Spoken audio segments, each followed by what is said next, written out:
Hello, everybody. I'm Steve Morris here with Lynn and Bob Tompkins to talk about Blue Mountain wildlife. I'm going to turn it over to Lynn and Bob, and they are going to tell you about Blue Mountain wildlife. And I think we are ready to go. Okay, Steve and everybody at Rose Villa. I'm Lynn and this is Bob. And we're really pleased to be here. We would have loved to be there in person, and maybe one day we'll figure that one out. But right now we're going to talk a little bit about Blue Mountain Wildlife. I'm the director and Bob is the assistant director. We're a wildlife rehabilitation center. And I think you can go to the next slide, Steve. There we go. We are a nonprofit. We are licensed by the U.S. Fish and Wildlife and Oregon and Washington Fish and Wildlife Services. And we serve a really large area that's about the size of the state of New York, Eastern Oregon and Eastern and Central Washington. We're the main facility. Okay, you can go to the next one. Our mission is threefold. We do wildlife rehabilitation, research, and environmental education. Okay, next slide. We are a wildlife rehabilitation center, and so in addition to rehab, and mostly we deal with birds and primarily birds of prey, so that are sick, injured, orphaned. Most come in having dealt somehow with people, either directly or indirectly. We also do research and we do quite a bit of environmental education. Of course, this year, sadly, most of our education programs are with school children, outdoor schools in April and May.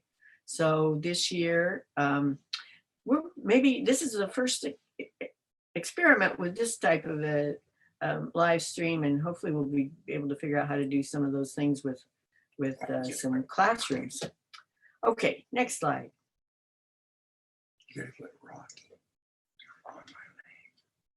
So Blue Mountain Wildlife was founded in 1990.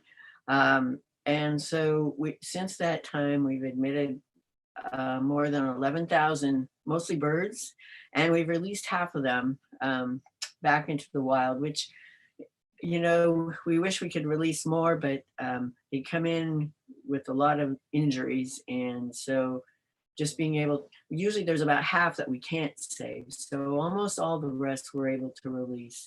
And we are open to the public in our Pendleton facility. So if you ever have the chance to travel to Eastern Oregon, we hope you'll stop by and visit. Okay, next slide. We are a nonprofit, as I mentioned, and the majority of our funding comes from our membership and donations. So like about between 70 and 75%. We get some grant funding, and in a normal year, we actually get a little bit from programs. Not so much this year, but that's pretty much how we're funded. We don't get any funding from the state or the federal fish and wildlife agencies, other than there is a grant program that we get some money on from Washington Fish and Wildlife, but it's a competitive grant program. Okay. So this is our facility in Pendleton, and on the left you see this is our overflow cage. There's like 14 cages there. They're stainless steel cages, and in the summertime they're generally all full. In the middle is Bob and I in their little tiny clinic, and we're examining a golden eagle that's anesthetized on the treatment table. And then we have quite a few outside aviaries, flight pens and display pens for both rehab birds and birds that are in care. And most of them are greenhouses, which is what this is. And as we are sitting here speaking, we're just the contractor's beginning building a new set of display pens for our larger education birds, eagles and hawks and some owls, big owls. And so that will free up 4 of our big display pens, which are flight pens for rehab birds. So we're really excited about that. Okay, next slide. So we also have a facility in Washington and it was established about 15 years ago. It's got two main functions. Its first function is a triage center. So we get actually about 70% of our birds come from Washington rather than Oregon. That there tends to be more people in Eastern Washington than Eastern Oregon. And so more people find more birds. And so they go, this is kind of a central place where they can get checked out really quickly, or sometimes we get multiple birds in a day during the summertime, 6 or 8 birds a day. And so they're collected here, and then anything that needs medical care is brought on to Pendleton. Go ahead to the next slide. So the other function for the Tri-City Center is as a hack site. So hacking is a way to raise baby raptors that replicates what the parents do. And we started hacking birds. So basically when they're little tiny, these are barn owls, baby barn owls, just hatched. And when they come from mostly from haystacks. Barn owls are cavity nesting birds. They nest, and one of the cavities they've discovered are under the tarps of haystacks. And so they nest in the stacks that are overwintered. The hay didn't get sold, and it's covered with a tarp, and it sits there all winter. And in the spring, like right now, they nest there. And so if the stack gets moved before the babies fledge, learn how to fly, they're homeless. And so the hack site is a place where we can take them and raise them. And once they get up big enough to eat a whole mouse, and it takes about a month from the time they're this size in the picture, they go out to a nest box, like on the left, and they're put in the boxes and they're fed there and for about another month until they fledge and learn how to fly. And then they keep coming back to the box, or on top of the box, where we continue putting mice out. And they learn how to fly, and they come back to the box for food. And as they get better at hunting, they come back less and less.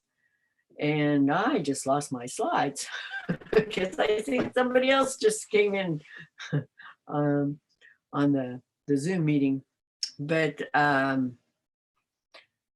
the really cool thing about the hack box, the hacking method, is we've raised barn owls there since 2006, and there are wild owls nest there, and they feed the baby owls that we raise. So it works really well. And Steve, I seem to have lost the slides. Oh, I can see it on your monitor, sort of. Okay, we have a small staff. In addition to Bob and myself, we have one rehabber her name's Winnie, Samantha, and she works full time. And Winnie is our assistant who kind of helps with feeding birds outside and our technical support, computer stuff, and maintaining the database we have for donors that support us. So that's our regular staff, and so it's just Bob and I and these two people. And next slide. Hopefully everybody else can see the slides. So we have a network of volunteers that help transport the birds from as you can see, it's a really big area where we there just aren't any other rehab facilities in pretty much east of the Dalles in Oregon, and in Eastern Washington. In addition to us, Blue Mountain Wildlife, there's Pullman, the Washington State University Vet School in Pullman, which is clear over on the east between Idaho, right on the Idaho border. And there's a raptor facility up in the northeast corner, and that's about it. So there's most of the rehabbers in Oregon and Washington are on the west side, kind of where all the people are. So we have this amazing network of volunteers that help us transport birds to our Pendleton facility when they need care. Okay, next slide. Lynn, if you're not in gallery mode, you might switch to gallery mode. That may be why you're not seeing the slides. Well, I did, and now I am. it went back to gallery. I don't know why it switched. Okay, so we've been the beneficiary of a lot of service projects, especially Scouts, Boy Scouts, and a couple of Girl Scout projects. They've built up pens for us, or like recovered them after they replaced the wood and the shade cloth. Made lots of nest boxes, and we've put them up either at the hack site or just at ranches where they grow hay. And so that if we have, there's hay stacks, they put the boxes up close to where their stacks are if they can, and then we can just move babies into those boxes. So we don't have to bring them to the rehab facility. I don't remember if I mentioned, but we've been raising baby owls at the hack site since 2006. And in that time, we've released over 2,000 barn owls, raised and released over 2,000 barn owls. So it's a significant benefit to the agricultural community of Eastern Oregon and Eastern Washington. Okay. You gotta mention the Girl Scouts. Yeah. The bottom slide is we've only had a couple Girl Scout projects, but they've been pretty cool too. So the next slide. Pendleton Veterinary Clinic has been really supportive of us since we began back in the mid 80s. I was working there as a vet tech, and at that time, and the vets that were there then have all retired, and it's all new. They've even built a brand new veterinary clinic, but they still continue to be very supportive and donate all their services to us, with which we're incredibly grateful and fortunate to have their help. Okay, next slide.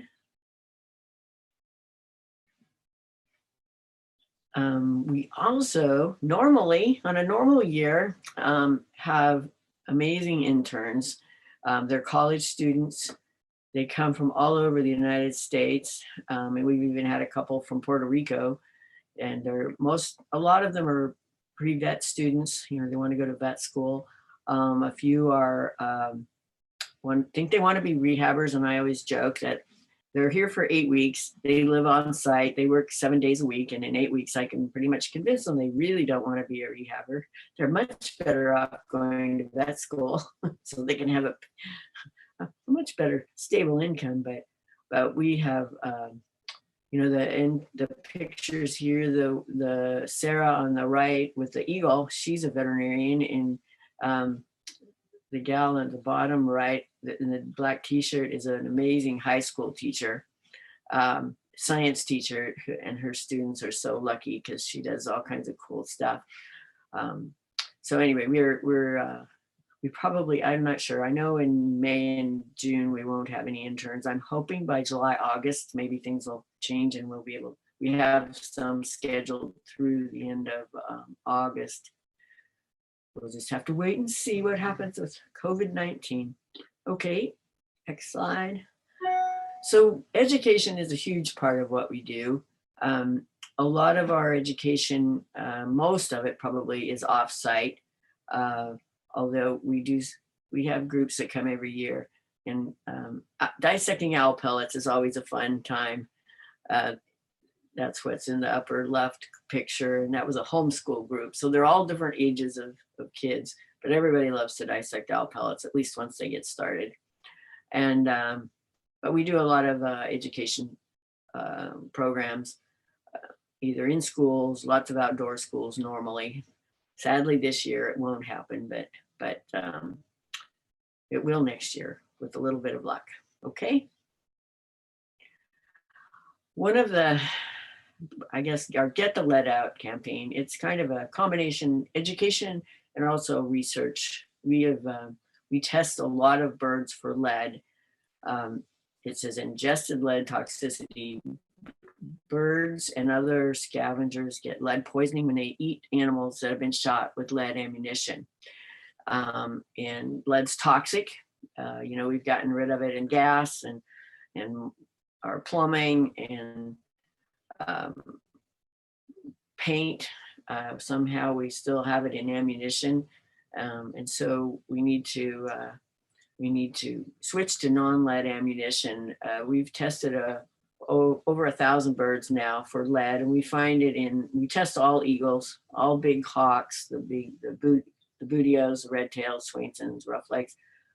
We find it in great horned owls, even. We find it in the large falcons, prairies, peregrines, Cooper's hawks that hunt other birds. We find it in a lot of places, and the effects of lead are not reversible, and we just need to get rid of it. But hunting with non-lead ammunition is the way to do that. And so going to the next slide, we've come up with a really kind of a fun game to get it across to the kids. This is outdoor school. These are fifth graders, and we're going to go hunting. So the hula hoops are on the ground. That's our big game that we're going to hunt. And go to the next slide, please. So the students each get 2 bags. One of the bags is labeled Hunter, and it has 6 golf balls in it. The other bag is labeled Raptor, and it has nothing in it to start with. Okay, so then the next slide. So the goal is, we usually divide the kids up into teams so that because they only go one at a time, and the goal is to throw your golf balls and to get as many as you can inside the hula hoop that's in the front of your line. And it's harder than it looks because the ground is never level and the golf balls bounce all over the place. So go to the next slide, please. And we have golf balls everywhere, and we've just about gotten through everybody. So they throw their golf balls, they get them, the ones that go in the hoop, they get to go out and collect and put back in their hunter bag. And then in the next slide, after we've all gone, the hunters have gone hunting, then they get their raptor bag out, and the raptors go and scavenge everything that's been left behind. And then this takes like about 30 seconds. It takes 10 minutes for everybody to throw their golf balls. They pick them up really fast. And then in the next slide, we talk about what they found. So this hunter, he got 3 golf balls inside his hula hoop, and the yellow golf balls are represent lead ammunition. The white golf ball represents non-lead ammunition. So that hunter took 3 animals home, 2 of which have been shot with lead, which means his family ate some lead, which of course we know is not good. And then when he was a raptor and he went out and started scavenging, he scavenged on 3 animals that had been shot with lead ammunition, and looks like 5 animals that hadn't. So that raptor probably got a significant amount of lead. And so this is just kind of a way to show the kids how easy it is for lead to get out into wildlife, into people, out into the environment, and how important it is to just hunt lead free, and then we don't have to worry about it. Okay, the next slide. So one of the other research projects we've been involved with is just looking at the effect of rehabilitation. It's long been assumed that rehab really is not significant as far as we are a place where people can bring injured wildlife, and people like to have feel like they could do something. But really, even though those individual animals benefit, we really don't benefit the population as a whole. But we're finding out that that's not necessarily the case, that we can have an effect when you deal with the large numbers that we deal with. So what we're trying to do, this case study, is we were looking at, we have wind turbines, and wind is a renewable energy, so it's a good thing, but there's just no way to get around it. They do kill birds. And so those wind companies are required to mitigate for that. And right now, the way they mitigate is to retrofit power poles. And which seems kind of silly, but that's what they have a model that says if you kill an eagle, this is how many power poles you retrofit. So our initial result of our first analysis has shown that rehab may well be a very significant alternative. So the next step for us is to do some more analysis and actually look at, we've already looked at just the numbers that we released back into the population. Now we want to look at the reproductive value for those birds and try to come up with some more definitive numbers as to actually how many birds we have put back in the population. Okay, slide. So just to give you an idea, since in those 6 years, I think that's 6 years or 7, anyway, we released over, way over almost 3,500 birds, raptors. This is just raptors. And a little over half of those, where we admitted that many, a little over half of those were released. So that's a significant number. And, you know, if we could improve, we already do, we think, a really good job as far as evaluations and, you know, the blood work and the, you know, tests for parasites, the blood work we do, the lead testing and conditioning. But if we had significant improved funding, then we can do an even better job. So hopefully that will happen with the second analysis that we're just getting started on right now. Okay, the next slide, please.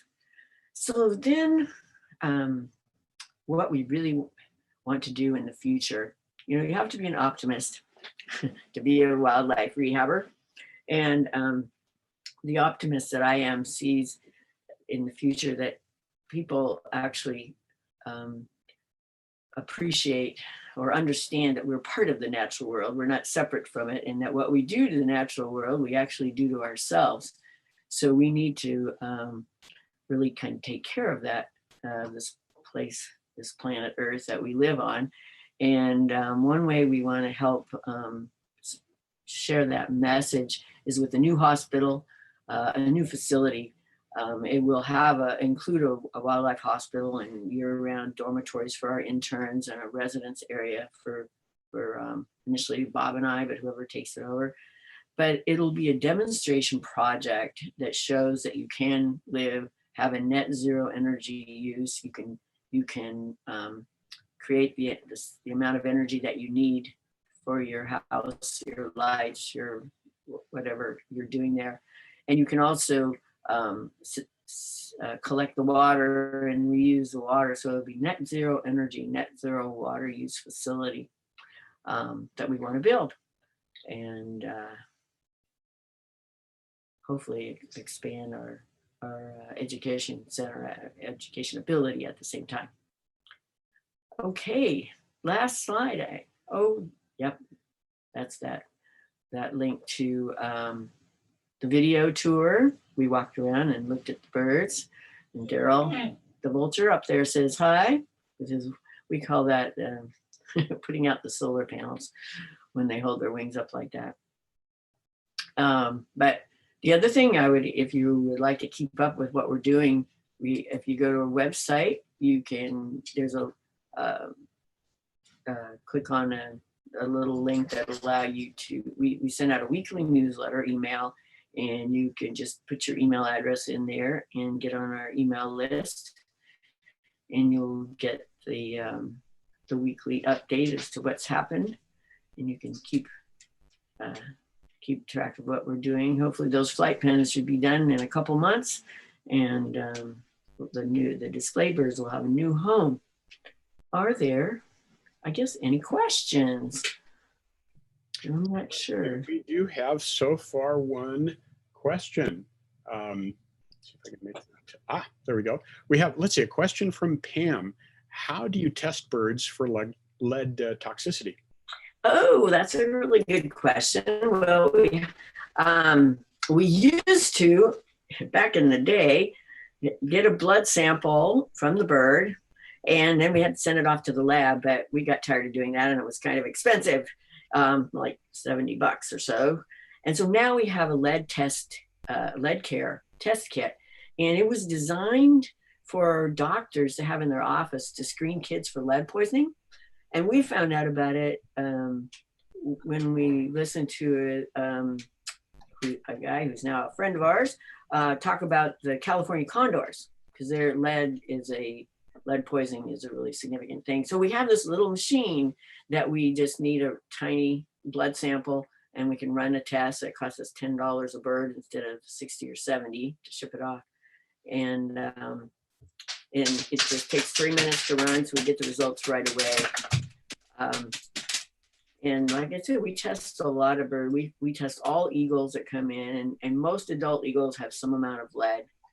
We see it in a lot of the large birds of prey, the red tails, Swainsons, especially the prairie falcons, peregrine falcons. It's amazing how far it gets into the environment. And then when we get a significant amount of lead, which we measure it in millionths of a gram, micrograms per deciliter is how we measure it, millionth of a gram per tenth of a liter of blood. And we chelate to get rid of it, which is we use calcium EDTA, and it's given injectable, and it scavenges the lead out of the blood that's in the blood, and then it's filtered out through the kidneys. We can't get the lead that's been deposited in bone or brain or the liver, other tissues, but we can get rid of the lead that's at least in the blood. And so that's kind of how we do, that's what we do for lead. Okay, now, well, let's see, I want to encourage everybody online to post whatever other questions you have. I have one, which is, what's your food budget for feeding? Our food budget, well, it's generally somewhere in the $60,000 or $70,000 range. Last year, we didn't get a lot of baby barn owls. Often we get about 100 a year. We only had 35. So our food bill last year was pretty low, relatively speaking. It was like just over 62,000. But the year in 2018, we had a bumper year of barn owls, over 400 babies, and our food bill was $103,000 because, you know, mice are really expensive. Mice, rats, quail, rabbit, that's what we buy. But mice are what's really expensive. That's a lot of mice. A lot of mice, yeah. Well, we buy them by the thousands, yes. Frozen, of course. How did y'all get started in the rehab business? You know, back in the mid 80s, I was working as a vet tech at Pendleton Veterinary Clinic, and there was a vet there for a young vet just out of vet school for a year, Dr. Cooney, and he was really interested in rehab, and he'd volunteered as a rehabber before he went to vet school. So I worked with him for a year, and then he moved on, and there were no other rehabbers in the area, Pendleton area. So Bob and I just kind of continued, and you know, it started out birds from around Pendleton. Fish and Wildlife would bring us birds, and it just slowly grew. And in 2001, we started getting birds from Washington, and now we admit about 1,000 birds a year, and about 2/3 of them are raptors. Birds of prey. We've been doing about 30 some years. 30 some years, yeah. It's been yeah, a while. That's right, 30 some years. I actually like the story you told. It's on the tour when you went to show Sage the owl, and the first grade class you visited with Sage a couple of years ago. Yes, he was Sage. Is one of our education birds, a great horned owl. He is 26 years old now. At that time, he was 24, and there was a group. The first graders at a local elementary school were studying owls. So we took Sage and Helen the barn owl, and Sage the great horn. And one of the teachers was 25 years old, and our other teacher was 23. And both of them had seen Sage when they were in the first grade. So yeah, Sage and Ruby are the red tail we've had for 27 years. They're both working on their second generation of students. So you have been doing this a while now. So you try to rehabilitate and release birds, but you also have some education birds. So how do you get those education birds? Well, any bird that is releasable, obviously we want to release, but sometimes we do get birds that they come in and they are not releasable, but they can recover from their injuries. Ruby, the red tail, was the hawk, was hit by a car in 1993, and she has a shoulder injury. She can't fly very well, but we don't even know how old she is. She was at least 2 in 1993, so she's at least 29 years old now, and she still looks really good. And so she is an education bird. But if we get a bird that is non-releasable but can live a good quality life, then we can apply to have that bird added to our education permit, because that's a separate permit from our rehab permits.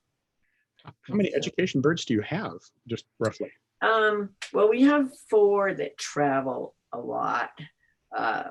6 Used to have 7. six that are glove trained, but then we have about 25 that are on display that are not glove trained. So that's the new pens that are being built. That's for those birds, and those include eagles, bald eagles, 2 turkey vultures. We have a snowy owl, and one of the really coolest owls. They're all cool, but Spirit is a great gray owl that's fully flighted. This is an owl that looks twice as big as a great horn. They weigh about the same. They have really long feathers. And she's missing an eye. She was hit by a car in 2002 and lost her eye as a result. But she does an amazing demonstration of silent flight of owls. Owls hunt primarily with their hearing, and their ears are offset. They're actually really, really good at locating prey just by their sound, by listening. And so because of that, they have to fly silently. And so their feathers are totally different from a hawk or an eagle that depends more on speed. And she does a wonderful demonstration of that in a flight pen.